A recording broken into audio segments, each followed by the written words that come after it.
What's going on, everybody? Welcome back to the Trust the Bank podcast. Today, we're doing our pre-draft special. So this is going to be just posted as one extra long video on YouTube. Definitely the longest video we've ever posted. If you like kind of the longer stuff and you want us to kind of like post longer segments and things like that, let us know in the comment section down below. Like the video if you like the video.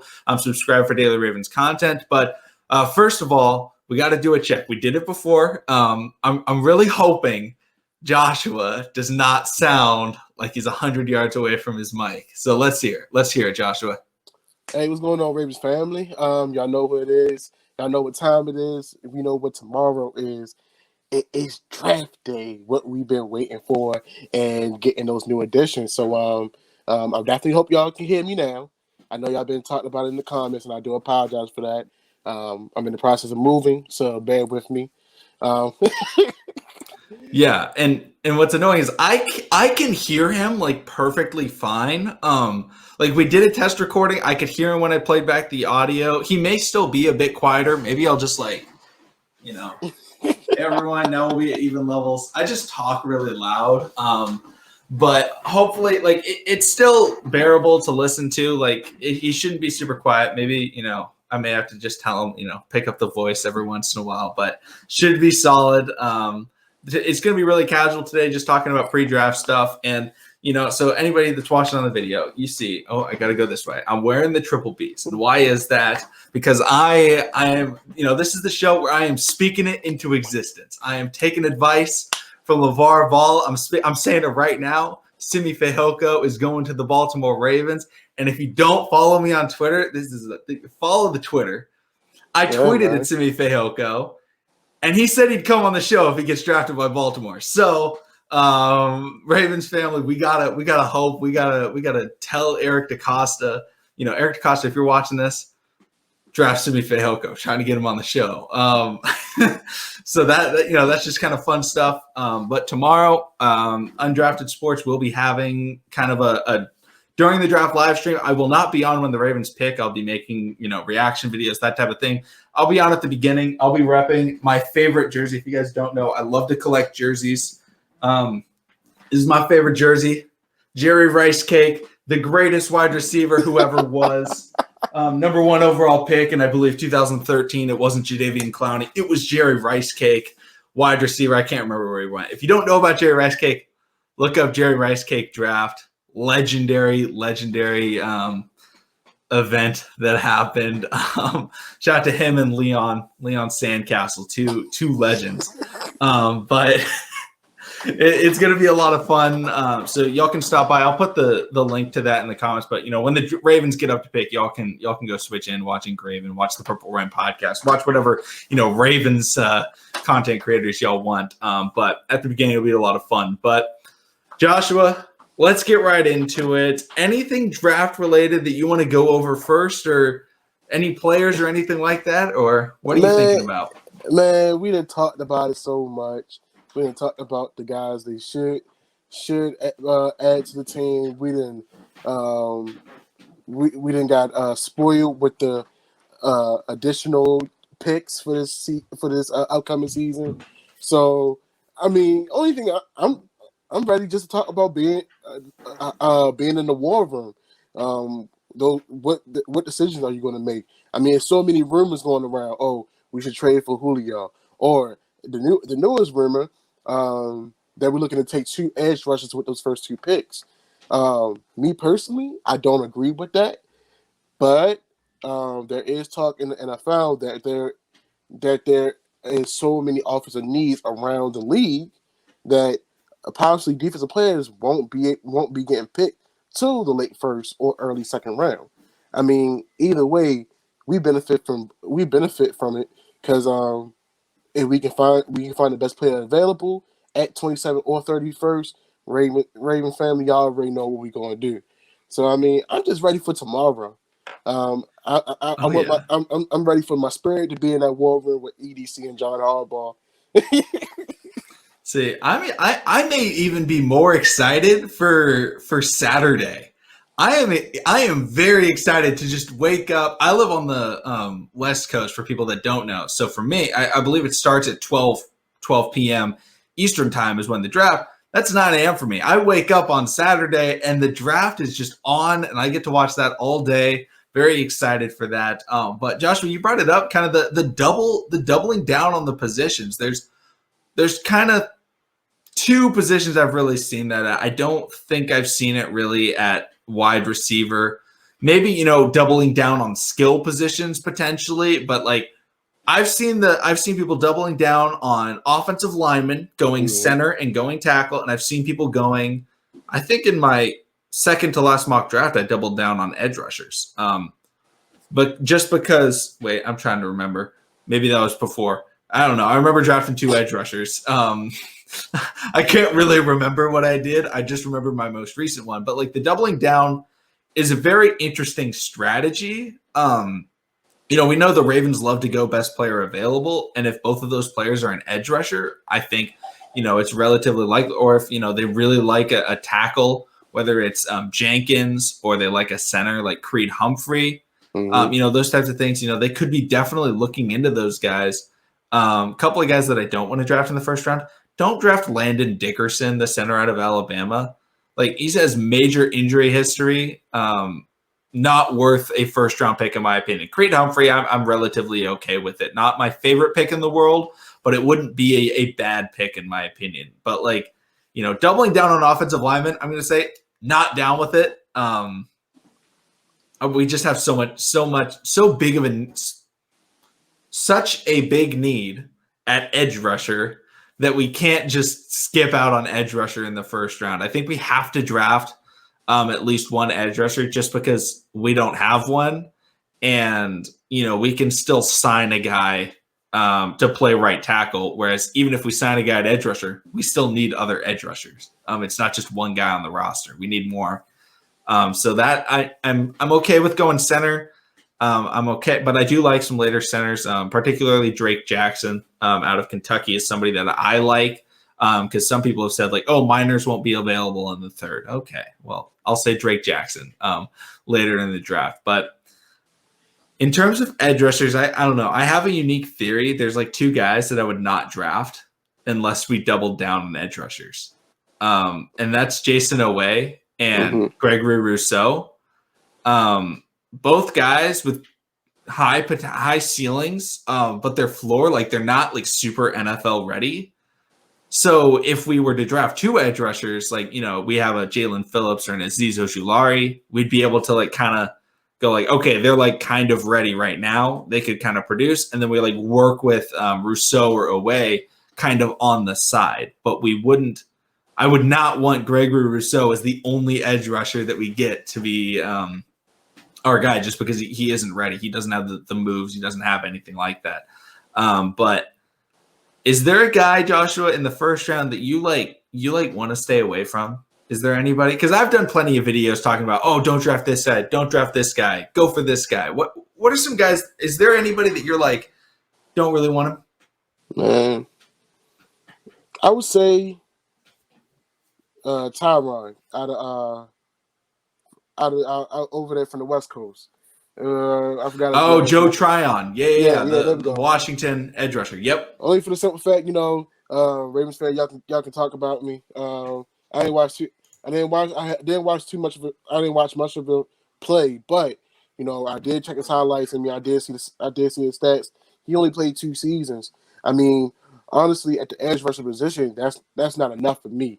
The reason I'm saying that because these past couple of years, as far as defensive studs, from interior defensive linemen to defensive ends, they have been NFL ready. We don't have any Chase Youngs. We don't have no Bosa brothers. We don't have the Watts. We don't have the Aaron Donalds. Those guys are not in this draft this year. So everybody is definitely giving the young man Joe Tryon a lot of praise, and feel like he can definitely become that type of guy. But unfortunately, I'm not going to say we don't train defensive ends. We don't make great front 7 players, because we do. But, we are at the push of urgency. We need guys that can come in and immediately make an impact, and for the past 2-3 years, almost everybody that's made it on the 53-man roster from that year's draft have made an impact in such a way where it has helped us. So that's who I really feel like we should stay away from. Um, Now, I mean, Yeah. if we make a pick for as offensive lineman, I wouldn't be mad for the simple fact that is the Ravens' way. It ain't going to be pretty, but it will be beneficial. Honestly, in my opinion, I feel like we'll do better off with a veteran right side because a lot of our plays, I don't know the percentage, goes to the right side of the ball. So I'm fine with I'm fine with the veterans, but I definitely do see them drafting someone for the near future. Yeah. Bringing up Joe Tryon, he's a guy I'm like 99% sure of this. He did not play last year. I'm pretty sure. I'm sorry if I'm not correct, but I'm pretty sure he did not play last year, just like Gregory Rousseau. And that's a bit worrisome. That's another thing where it's like, opting out. Now it's worrisome, but it could also be a major, benefit. Like, oh, maybe he's just been working, he's been grinding, he got a lot better in that year off. Or it could be something where it's like, oh, yeah, maybe he's a bit rusty, hasn't played in a little bit. Because, we see that. I mean, it's significantly more common in like the NBA. It's not super common, but for example, a guy like Darius Baisley, who went to OKC. I'm an OKC fan. That's my reference. He did not go to college. He did not go professionally. He took an internship at New Balance for 1 year, got paid $1 million prior to being drafted. And then he got drafted to OKC. And it was like, oh, he's just been working with trainers by himself. And, he's fared decently. He's not a superstar. He's not a bust. He's kind of average, what the Thunder expected out of him. But like in terms of the NFL draft, these guys weren't opting out because they were taking internships to get paid money. It was like they were opting out for their personal health, their safety, to stay with their families, that type of thing. And it's, how much training were they able to get done? These guys are college students. They're not, NFL players. If last year, Michael Pierce opted out for the Vikings. Mm-hmm. Like Michael Pierce got money.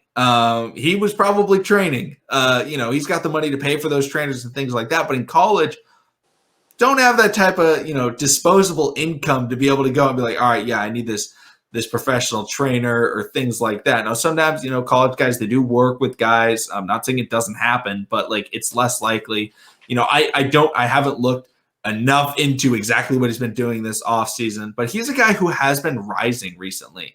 He was a guy that was seemingly like a second round, like a clear second round pick, or at least what I felt like, even when I started doing my mock drafts a couple months ago. But then all of a sudden it has become like, his stock's really been rising. Jalen Phillips' stock has seemed to be rising a lot. Like those guys have been, really pushing up the mock draft boards, but it's very, very tough. And figuring that out, as somebody who hasn't watched a ton of Joe Tryon, especially, not playing last year, how good is he? Yeah. I don't really know, but I do agree with you, Joshua. Like if the Ravens go O-line, it's like the Ravens way. I'm not mad at it. But I will not be, in my reaction video like, let's go, what a pick. Unless somehow, we draft like Penei Sewell, and he somehow falls. He has to be like an absolute dog. I'm talking about, put one guy in the ground and then someone else blitzes and he hits him with just the right shoulder or something like that. Oh, most definitely. The only guy I know like that is Tevin Jenkins, who could, right tackle or tackle out of Oklahoma State. He's a mauler. He is somebody whose highlights are actually fun to watch. So I would be more happy with him over a guy like Creed Humphrey. Just because like the center position is just like, that's like the most boring position on the offense. I don't know. Guard is pretty boring. But a guard, you can get him pulling and things like that. You can see him pancake the guy thinking he's getting through. Mm-hmm. Center, just like, make sure he snaps the ball to Lamar properly, because somehow that was an issue. I never thought getting the ball to the quarterback would be the issue of the Ravens offense. The most shittiest performance I ever saw out of Ravens centers. And it was like we kept switching them and they all had the same problem. I've never seen something like that. Like, yeah. Like everybody so cut on the frustrating. finger. Like, what's going on here? Yeah, yeah. Did you you saw his cut and you were like, no, no, no, it's all good. I'll cut my, right here. I'll get a little Band-Aid and put that on. It'll make me so much worse. But I've got, I've been working on, I've talked about it in videos before. I've worked on a big board. We can go through it if you want. And I can go over like my players, why I like them. And I've got a top 10. For anybody watching, NFL teams do not make a full draft big board. They do not. That is not something that they do. They don't rank 1 through 385 players. It's not done. Anybody who tells you that's done, incorrect. What they do is they do have, somewhat of a big board in terms of these are the players we like at this value, but it's not they're not looking at a mock draft board while they're doing it. They're like, okay, this guy's gone, shift down. All right, take that guy off the board. No. That's not how it works. They target specific players and it's different. So I built a top 10. It was going to be a top 5, but then we traded up for pick 31 and I was like, okay, we got 2 picks. I'll add in some players. So I'll go 1 to 10. Number 1 player. If this guy is on the board at 27, you take him no matter what. Unless Jamar Chase falls or something like that, of the realistic players that could be available, this is the must-take guy, and that's Rashad Bateman, in my opinion. I have switched, I don't know, 3 weeks ago, I think I would say, I switched off of the Terrace Marshall Jr. hype train, and I jumped back on the Rashad Bateman train, basically because I just loved his route running, and I love the potential that he brings, and because he brings that already crisp route tree and good route running, and also like his NFL comparison is Keenan Allen, who I love Keenan Allen. The only problem with Keenan Allen, injury problems. Skill is never the issue. It's about him getting on the field. I expect Bateman to be able to get on the field, and I just love what he brings in terms of the short intermediate routes and what he could do in his hands and his route running. I really like him. Number 2. I got Trayvon Moehrig. Trayvon Moehrig, in my do not draft video, I had Trayvon Moehrig. And the idea was we have other needs. However, having 2 first-round picks, I believe, in my opinion, gives us the luxury to draft Trayvon Moehrig if he were to be available, just because we could still fill a hole with, pick 31. If Moehrig's available, and, at 31, all of a sudden we've got, oh, wow, look, Azeez Ojulari's available at 31. I'm 100% okay with that because we'd still be filling a major hole as well as going best player available, which is also the Ravens' way. So getting a guy that is just an absolute stud at the safety position, and filling up another, and, maybe it's a tackle that we draft. But then, there's a lot of decent edge rushers that we can get in the 3rd, 4th, 5th round. I gotta say, I was watching. I was like yelling. I was in bed last night. I was watching on my phone. I was watching Shaka Tony highlights. I was just like screaming. I was just like, I need that. I need that so bad. I was just watching that. I was like, oh man, I want Shaka Tony so bad. Like his quick, that type of thing. And there's a lot of guys that we've gone over the later round guys and things like that. But there's guys that can make an impact at all the positions the Ravens need. In the later rounds, we have so many picks back there that I don't want to go. I will say, I would not be happy if we went Rashad Bateman and then Trayvon Moehrig. I think we have to draft edge or offensive line with one of our picks. It has to fill one of those bigger holes on the roster. So you could not go back to back with those guys. But in terms of if one of them is available, you got to take one of them with that first pick. Number 3 is Azeez Ojulari. I love Azeez Ojulari. He's nasty. He's physical. I would say he's the 2nd best edge rusher in the class in terms of right now. My number 4 guy is Jalen Phillips. I think he's the best edge rusher in the class. I'm just a bit worried about his injury history. He has a big concussion history. I don't love that. I don't want to take, I'm willing to take that risk. I mean, he's at 4 on my board, but I'd rather have Ojulari just because it's more safe in the injury, because drafting a guy that gets injured all the time, not fun. Especially when it's not fun at all. Number 5 is Jason Oweh, but Oweh is there only if we draft Azeez Ojulari or Jalen Phillips in the first round. I would not want Jason Oweh if we were to not have any other edge rushers. I brought that up earlier just because I don't think right now he's like super ready, but I think Wink Martindale could utilize his crazy speed with Patrick Queen. It'd be a lot of fun. Number 6, it's going to annoy people. I got Travis Etienne. I made the video yesterday.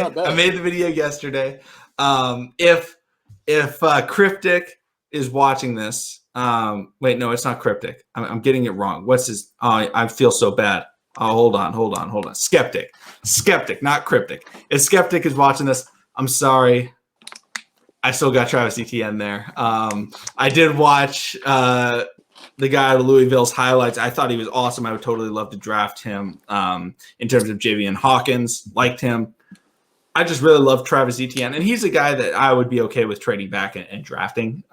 Not somebody that you like have to take at 31, but I just think that he's the second best skill position player because he would add so much to our passing game, even as a running back. In terms of his crazy pass catching ability, and I think he could be an Alvin Kamara type player. And I said in my last video, if we drafted Travis Etienne, we would have, in the next couple of years, we would have historically the greatest running back duo the NFL has ever seen, better than Marcus Allen and Bo Jackson, better than Fred Taylor and Maurice Jones-Drew. Like, I think it would be that ridiculous between him and J.K. Dobbins. But at 7, I got Gregory Rousseau, another guy. Don't draft him if we haven't drafted an edge rusher already.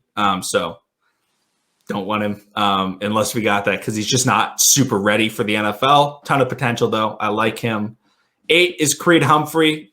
I like Creed Humphrey. I think he's very solid. Just a good center. Not somebody I'd love the pick of, but like not somebody, I'm going to switch him. 9, I had Tevin Jenkins. I'm switching Tevin Jenkins above Creed Humphrey. I just like Tevin Jenkins' highlights. He's a mauler, and I enjoy that. I just had Tevin Jenkins lower because I do think that we'll sign Alejandro Villanueva. That's why I had that, was just because I do believe that we'll sign him. But at 10, I got Joe Tryon. He's at 10. I mean, not somebody that I wouldn't hate the pick, but it's not somebody that I would be ecstatic about. But it wouldn't be a bad pick, in my opinion. So those are the kind of the realistic guys. Is there anything on there that surprises you, Joshua, or you disagree with, or any players I didn't put that you'd like to see? First of all, Travis Etienne. That was surprising. I actually like it, but you already know who's my running back. That's going to be the sleeper and one of the best running backs in the league. Last name Patterson. Man out of Buffalo. Yeah, 6 touchdowns, 609 yards. That's a workhorse right there. I don't care what league you in. The MAC, Pac-10, Big Ten, ACC, SEC. If you can get the damn job done like that on a Saturday, hey, I know you can give me at least 250 on a Sunday. They'll be killing it in the CFL. I'm just kidding. Yeah, I'll be in Canada in a few years. Man, listen, he's gonna be like a Philip Lindsay to me. He's gonna be one of those. He's gonna be a dynamic type of running back.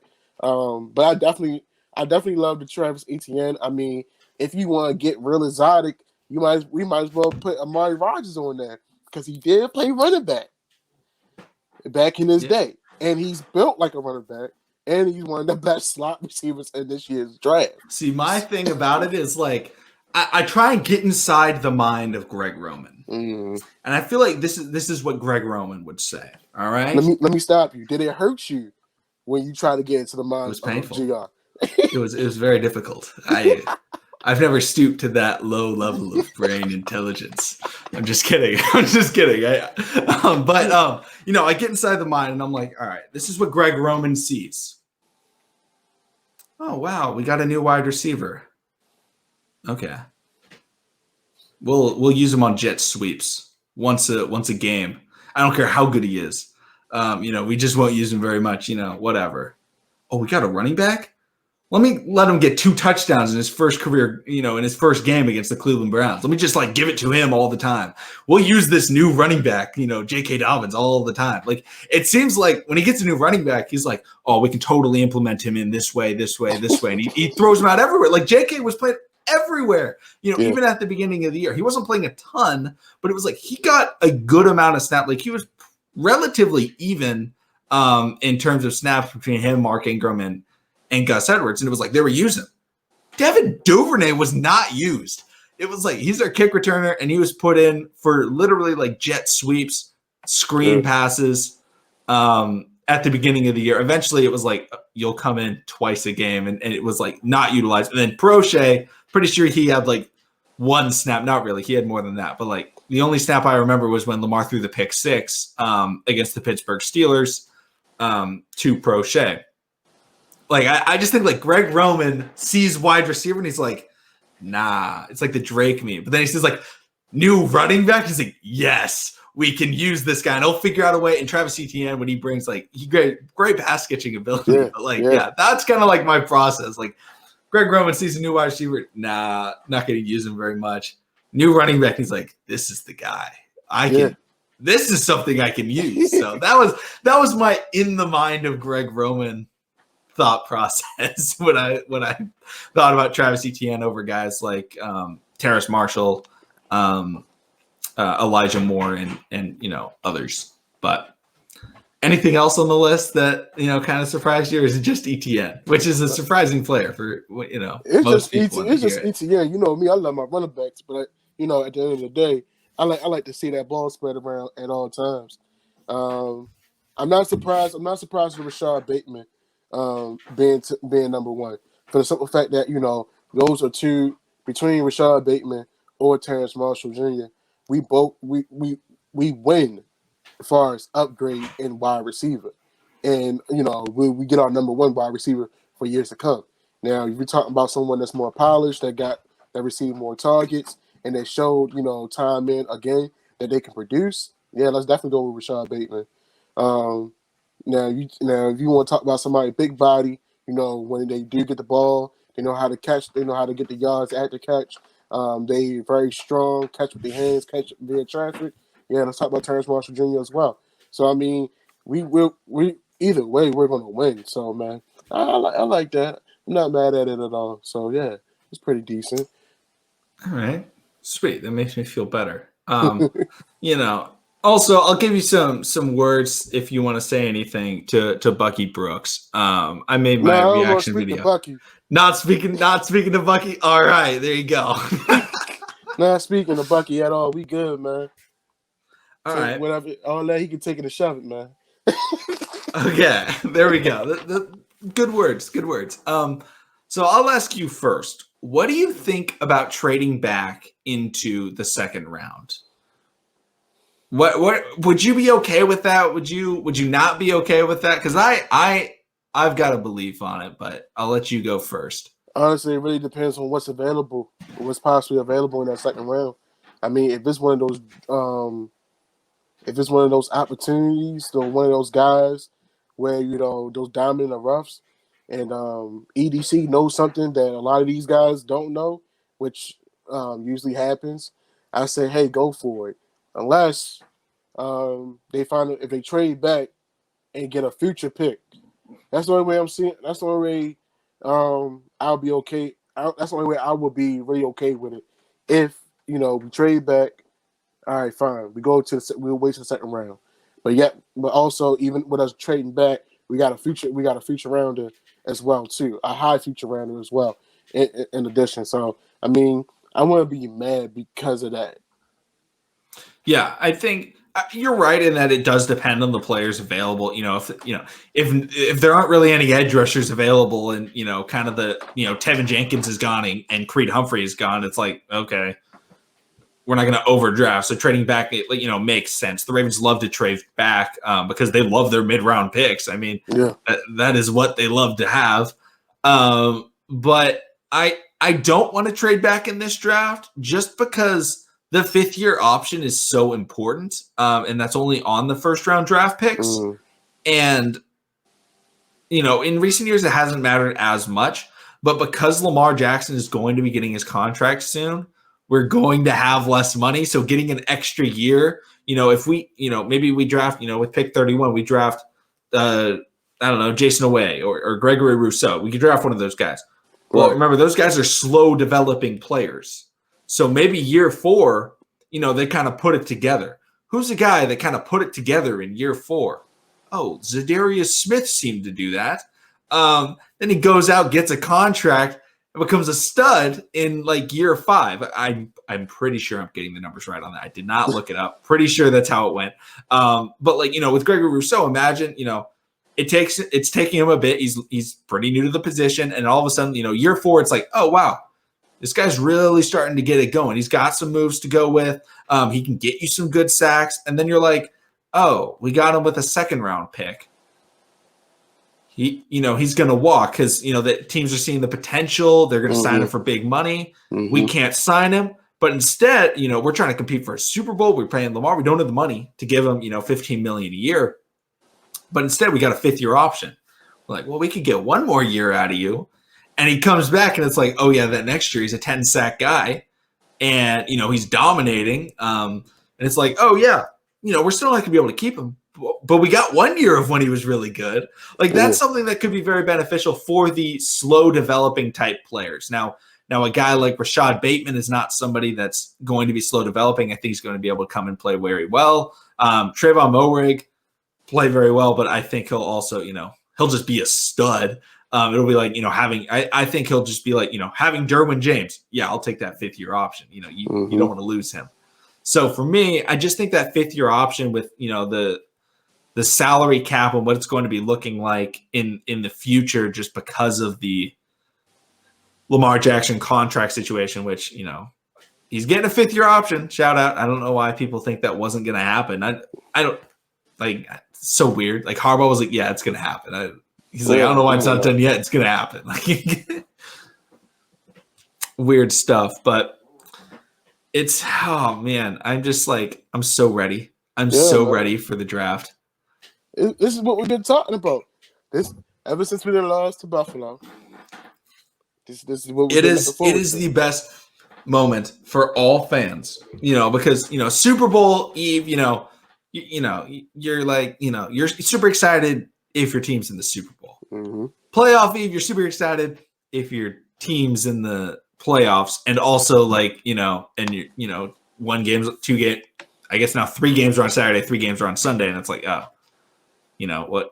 Yeah, sure, I like it, but like, come on, my game's the next game. Draft day, almost every team.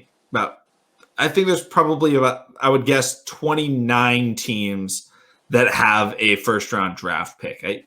Rough estimate. I know Houston doesn't. I know Kansas City doesn't, and I know Seattle doesn't. So like, everybody is ready. Everybody's been hyping it up because this is the future. So like, it's not, free agency's cool, but like, how much is one free agent going to do? But like, if you draft a guy, you get to hype him up so much. We drafted Lamar Jackson. We got to hype him up. It turned out pretty darn well. Chargers drafted Justin Herbert. I just got to show off, I like my jerseys. Big fan of Herbert. I got the Herbert jersey. Also, so people don't think, I got Lamar, so don't worry. Don't worry. Like, don't think like, oh yeah, I just have random jersey. No, I got Lamar. Don't worry. That is on the thing, and I'm not at home, so I don't have my other Ravens jerseys behind me up on the wall. But yeah, like being able to look at watching those highlights is so much fun. It like for like a full month, I'm like content with football because I'm just like, oh, I'm bored. Let me go watch the 5th round draft pick we got's highlights for the 12th time. And I'm like, oh, yeah, that spin move. Oh, that stiff arm on that play. I love that play. Bring me that. I need to see that. And it's like, what? The dude never played. I've watched James Prochet's highlights so many times. Really didn't play for the Ravens. But it was like the entire summer I was like, oh, yeah. Odell Beckham, man, he is so good. Like, I love. You see all that, like, damn, I can't wait for that to happen. You know who I watched the most? Kenneth Dixon. I've watched so many Kenneth Dixon highlight reels. Like, I'm watching that. I'm like, yes, all-time leading touchdown scorer before Keenan Reynolds, I believe was his name, who we also drafted, broke the record. But like, I was watching Kenneth Dixon highlights every summer. Didn't watch a lot of Buck Allen highlights, but I watched some. Like, I'm just watching highlights all summer long, like waiting for the season. What's somebody we never mentioned? I used to watch him all the time. BP, Bernard Pierce. Oh. I thought you were gonna say Brashad Perriman. No. And I was like, he had one highlight and it was the Hail Mary No, catch. sir. And other than that, he had nothing. And it was like, why did we draft this guy again? He has one catch. Man, Bernard Pierce, University of Temple, he had 250 yards before the first half was over and 3 touchdowns. Their coach sat him down every game. As soon as he hit 250 and get 3 touchdowns, he's done for the day. Yeah, they were up by too much. He was too good. Yeah, I think like, and everybody in the comment section down below, let us know like what are guys that you remember just watching highlights of over and over and over again. You know who I'm going to be watching a lot this summer? I can already guarantee it. Josh Oliver. I'm going to be grinding through that Josh Oliver tape. Love me some Josh Oliver. The weapon don't move. He's stiff. That's a stiff weapon. But he got hands though. I give it to him. Oh yeah, that's all he needs. He is Todd Heap. He is Dennis Dixon. All those types of guys. Those old school Ravens, tight ends. Not a Shannon Sharp old school. A little bit more new school than that. Yeah, no. But what do you have any guys, as we kind of wrap it up, it's been like 36 minutes. Later round guys, is there anybody, I've been speaking Simi Fehoko. Again, I'm going to, I go the wrong way every time. I'm going to speak it into existence. Simi Fehoko to the Ravens. And LeVar Ball's methods, I trust. Any guys that you want to draft that are not, day one picks? Not at the top of my head. If we had to bring some guys in, later in the rounds, I would definitely hope it would be some of those guys from the HBCUs. Just for the simple fact that they come in, they know how to get the job done. Shout out to the tackle that went to Morgan State. I think he got drafted by Arizona last year. Could be wrong. But also, let's not forget about Darius Leonard that went to Winston-Salem State University. That was one of my dream schools. Y'all know what he been doing for the Indianapolis Colts, man. He been knocking shit loose and racking them tackles up. So I mean, you find those diamonds in the rough at small schools. I mean, look at Tariq Cohen come out of A&T. Now A&T's track team. Shout out to them. Damn, I think they beat somebody in the fourth. Well, matter of fact, they beat University of Houston in the 4x4s by like 10 seconds. Go. I'm like, Jesus Christ. That's some speed.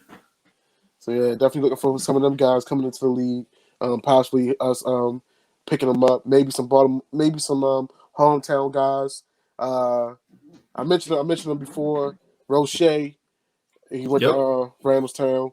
He's a defensive end. A lot of people are playing on his ability, but he's no Shaq Barrett, but he can get the job done as well. Yeah, he's a projected, I've seen him 3rd, 4th round type of player. Yeah, he's definitely, I mean, he could very well be a Raven. I would not be surprised if he came to Baltimore, because we all know how much Baltimore loves to draft guys from the relative area. They loved Stephon Diggs. Shaking my head. I can't believe they passed on Stephon Diggs. That was so crazy. I wanted Stephon Diggs so bad. But yeah, I think those are all some good guys. Guys I've brought up, obviously, Simi Fehoko. Follow the Twitter because, Simi going to get drafted to the Ravens. That's the crazy part about it. I can really see it. Dude, he better. I've been talking about it so much. But then another guy, I brought him up earlier, Shaka Toney. Crazy first step as an edge rusher. He's not going to be an every down pass rusher, anything like that. He's going to be a 3rd down specialist, come in. And literally, like, all of his sacks are him, most of his sacks. He either does the bar, gets the bar and runs around him, or he just clean beats the tackle. And this is Big Ten tackles. Like, yeah, sure, he has some against like some lower end schools, but then it's like he's going against Illinois. He's going against Iowa and he's just like, snap, and the dude is just in the backfield hitting the quarterback. Not even on a blitz play, like just crazy quick off the edge. And that's something that I love to see. So yeah, I was watching those highlights in my bed, and I was just like, yes, yes. He's not even a Raven yet, and I'm just like, yes, bring him to me. Another guy, Arkansas State wide receiver, Jonathan Adams Jr. is a guy to kind of look out for. Only if the Ravens were to acquire maybe a 7th round pick. I don't think he'd be a 6th round type of player, but he's a possibility. He's another guy. He would be like a Prochet 2.0 in the sense that like his highlights are amazing. We'd be so excited, and he like wouldn't play, and it'd be so disappointing. Then hold on, Jonathan Adams Jr. That's not the guy that did that crazy punt return like 2 years ago. I don't know. Arkansas State. Now I gotta kind of look it up. Let's see. He might have been. It was crazy. Like he hit a stop and go. He broke out of a tackle, banged it over to the right side of the sideline, and just started, going straight nothing but field. Because I think he was going left and then hit it right back. I don't think so. Okay. Don't think it was him. Don't think it was him. I looked it up, and nothing really came up. They just kind of had like his highlights. Yeah, I don't think he's a punt returner, but if we were to draft a guy to be a, I don't know. I don't know of any punt returners in this draft. I cannot say. Simi Fehoko for punt returner. Draft him. No, I'm just kidding. He wouldn't be good. I will say Connor Weddington out of Stanford. He could go back and return some punts. He's solid. But I don't think he'll be drafted. That's just me being a Stanford homer. Wait. Don't show the Michigan State. Michigan State won the game, but show Stanford. But yeah, I feel like that's pretty solid for the pre-draft show. I think we are both just ready. It's been so long. It's been so long of just waiting. And like it feels like free agency was forever ago. Maybe it was. I honestly couldn't tell you when free agency started. Man, we was waiting for it. I don't know why. We know what the Ravens going to do. Yeah, we were like, oh yeah, let's go.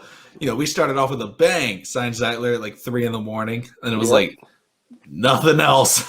We're gonna be the first team to do something and then not do anything else really, besides maintain players. And well, we got Sammy. So shout out to Eric DaCosta. Eric DaCosta, I know you're watching this. Draft Simi Fehoko. You got to. I wonder how many times in my videos I've said Simi Fehoko. It's got to be like 50 to 100. At this point, Simi got to make you his PR. He got to make you his PR guy, man. I've been hyping him up. Yeah. I've been hyping him up for so long. I've seen people in the undrafted network, and they're like, I see their wide receiver rank. I've seen Simi sliding up those boards. He's getting higher on those boards. I think I had something to do with that. I saw him at like 11 in somebody's wide receiver rankings. And then I was reading, Joshua, I don't know if you know this, I was reading NBC Sports' big draft board. It has like 500 players. They had Simi Fehoko, but they have a player comp for all of the players. Simi Fehoko's comp was Josh Gordon. Who we could use a Josh Gordon right now. That would be a monster. Or his smoking ability. Yeah, see, it's just the playing ability. This is not off the field type of stuff. That is the benefit. It would be a real shame if the comparison is just like your comparison is OJ Simpson, and it's like, no, he's just a great running back. It's like, oh yeah, let's go, and it's like, oh, off the field included, and you're like, oh, what you doing, sticky fingers? Get like, oh wow, look, we drafted like Aaron Hernandez 2.0, and it's like, oh, did we really want to do that? Hey man, after watching Aaron the athlete, man, I'm not even gonna speak on Aaron, man. Man, Fred Taylor and Cam Newton, man, they shed some light on dude, but really, I may have to watch that because you gotta definitely watch that episode. I'm pretty sure like it's something crazy, like 85% of like some ridiculous number of like that Florida team, like went to jail or like That got team, charges, and then it's like Tim Tebow, and it's they were like, wow, Tim Tebow kept these guys in check, while they're at Florida. It was some crazy number of like. Timmy was the chaplain.